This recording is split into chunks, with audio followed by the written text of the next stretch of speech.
Good morning. நிறைய விஷயங்களை நம்ம செய்யணும்னு நினைக்கிறோம். ஆனால் நம்மளால் செய்ய முடியாமல் போகுது. அப்படி நிறைய விஷயங்களை நம்முடைய ஆசீர்வாதங்களையும் நம்ம இழந்து போகிறோம். நம்முடைய ஃப்யூச்சரை கூட நம்ம இழந்து போகிறோம். ஒருத்தர் இப்படியா ஜெபிச்சாராம், நான் இன்னையிலிருந்து நான் எல்லாத்திலும் பர்ஃபெக்டாக இருக்க போகிறேன், உண்மையாக இருக்க போகிறேன் அப்படின்னு சொல்லிட்டு நான் இன்னைக்கு முடிவு எடுத்துட்டேன் அப்படின்னு சொல்லிட்டு அவர் ஜெபித்தாராம். இன்னொருத்தர் ஜெபம் பண்ணாராம், நான் இப்படியெல்லாம் இருக்கணும்னு ஆசைப்பட்றேன், நீங்கள் எனக்கு உதவி பண்ணுங்க அப்படின்னு ஆண்டவரிடத்துல கேட்டார்.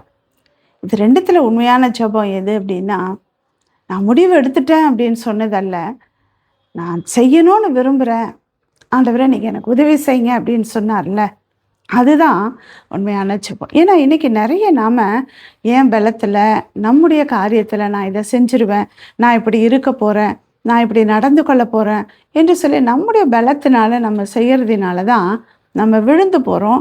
நம்மளால் அடுத்தடுத்து அச்சீவ் பண்ண முடியல, போக முடியல.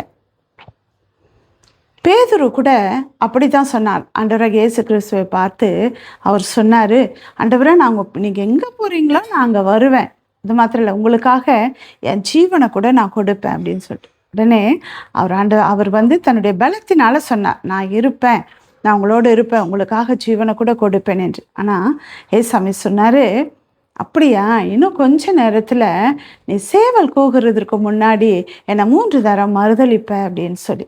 அப்படியாகவே அவர் என்ன பண்ணினார், ஆண்டவரை சபிக்கவும் சத்தியம் பண்ணவும் எனக்கு அவர் தெரியாது என்று சொல்லி அவர் அங்கே ஆண்டவரை மறுதளித்தார். தன் சுய பலத்தினால் எடுத்த முடிவினால் அவரால் நிற்க முடியல.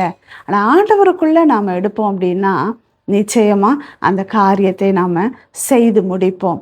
வேத வசனம் இப்படியாய் சொல்லுகிறது, எங்களால் ஏதாகிலும் ஆகும் என்பது போல ஒன்றை யோசிக்கிறதற்கு நாங்கள் எங்களாலே தகுதியானவர்கள் அல்ல, எங்களுடைய தகுதி தேவனால் உண்டாயிருக்கிறது.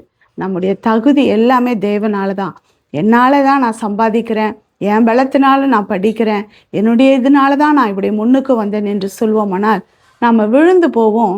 அடுத்த ஒரு முயற்சியை நம்மளால் எடுக்க முடியாது. அதுவே ஆண்டவரை சார்ந்து, ஆண்டவர் தான் எனக்கு செய்தார், ஆண்டவர் தான் எனக்கு இப்படியாய் நடத்துகிறார், அவரை கொண்டு அவருடைய பலத்தினால தான் என்று சொல்லி அவரை சார்ந்திருப்போமானால் நாம் தொடர்ந்து முன்னேறி கொண்டே இருப்போம். Have a nice day. Jesus loves you.